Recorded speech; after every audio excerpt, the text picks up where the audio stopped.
the article goes on, but that's the main key points of it, just there. And yeah, the UN did again have voiced their concerns, but they voiced their concerns originally before the World Fair went through, and they voiced their concerns about the time bill, and they voiced their concerns about the God's Tory governments and the Austrian the coalition governments, and seems to be a key theme here, and that governments seem to be able to totally ignore any concerns that the UN bring, and even though they cite human rights legislation, which we fully signed up to, again, there's been no follow-up to those concerns when the government then implements legislation that does exactly the things that they fear the UN inspectors potentially feel are going to happen. So, again, I wonder how much power that these, I said it in the previous episode, I think I've said it many episodes now, that you wonder what kind of power that the UN actually has to impose in these issues, because let's be clear, these cuts are going to go through, and the mental health bill looks like it's going to go through. It's just a dime bill, looks like it will go through, and I wonder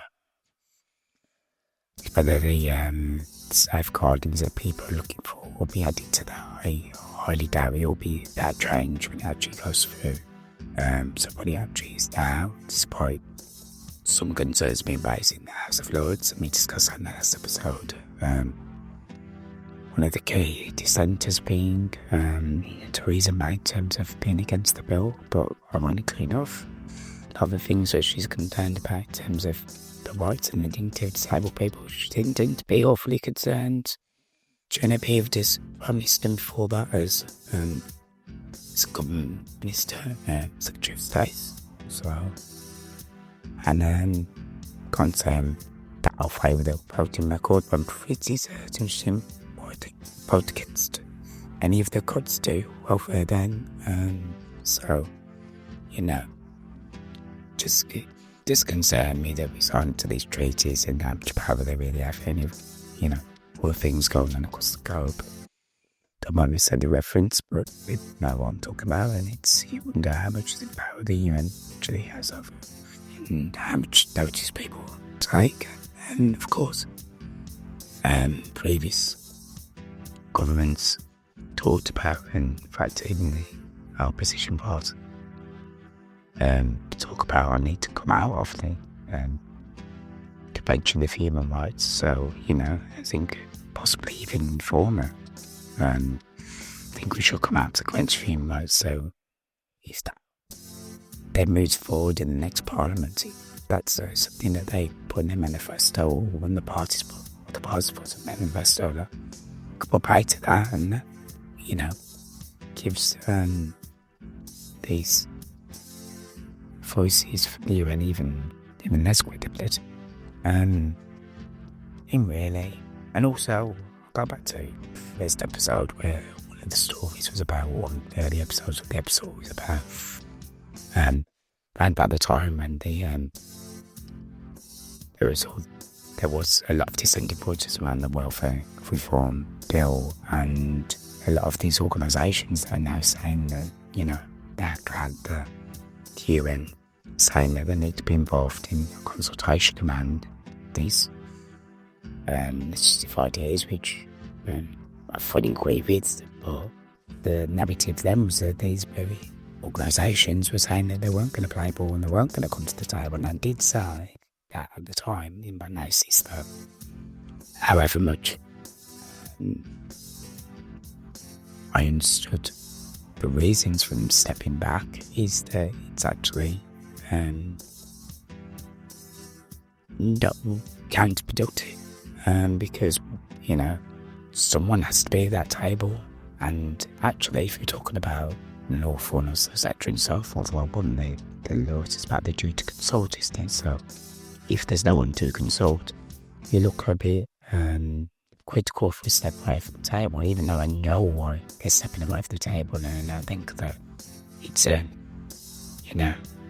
almost could be looked at as a devil's pact by some people inside the movement that will say, well, why you consorted with a government that winged being in these cuts? Well, someone's got to sort to them, and perhaps some representative, and that's, the price that you pay is that regardless, you're almost in a bind where you can't win for these organisations for that, but they, if you're stepping away months ago, you can't then argue that, when the UN say there should be more consultation, there should be when you vote, or when you stepped away. So I think it's keep an open mind. There's always going to be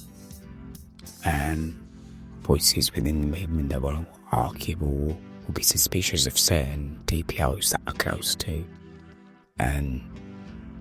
governments. So there, in terms of the hasten about legislation, but the fact of the matter is you've got to have a seat at the table, however much whether that seat has any influence or has as much power as we want it to have. It's a different matter, We know that the government will do what it wants to ultimately, and also the societal narrative, etc. and so forth. And, he can paint it however way he wants. But that's just part of modern democracy in the day. As it was any democracy will be. I'm not saying this isn't equitable, but, look all the ways in the world it is. But, the reality is power is power, and power doesn't have to concede power, and power doesn't have to concede influence, it doesn't have to cede to other ideas. So we will always get a situation where even if you get some of your ideas across, whatever comes out at the end of it in terms of legislation will never be what you want it to be. You'll never get all the rights, you'll never get all, everything, all your demands met. It's just not the way that, lobbying and work with power works, unless you've got significant power, which certain lobbyists and certain organisations and businesses exert through all the means through lobbies and stuff. But as grassroots organisations, that's not the case. It's not going to ever be the case. So, just got, I don't seat at the table is better than no seat at the table, and it's another thing I'll sprint from as hardly ableist politics there, but it's Coke was to him, whatever, but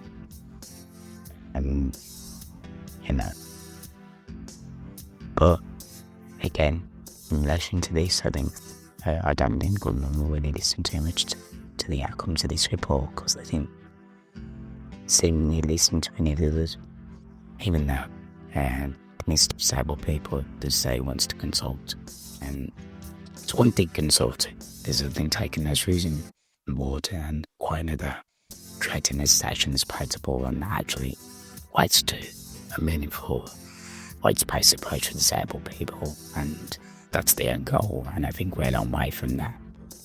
Also to influence that, let's have some voice. So I think, hopefully certain DPOs will come to the table and will even engaging, hopefully meaningful discussion with the government moving forward. Another thing, of course, is the government moving parts that surround this current government, depending on what news sources you listen to and how much you believe.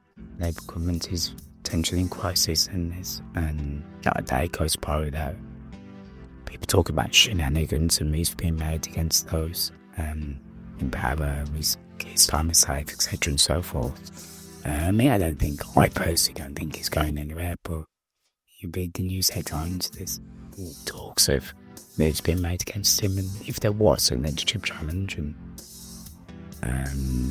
who knows how that affects the future of some of these legislative challenges that are in the pipeline. It doesn't change the welfare reform, obviously that's happening. It did one change the suicide bill, or the other change that are down the line in terms of welfare changes. Maybe if there's a more left-leaning lane that comes into power, which I can't say, but there's talk of mills around potential other candidates, or even who comes in as deputy, whether that kind of softens their stance towards some of this to change its affect particularly disabled people. I already see aim for, but that's something to keep an eye on as well.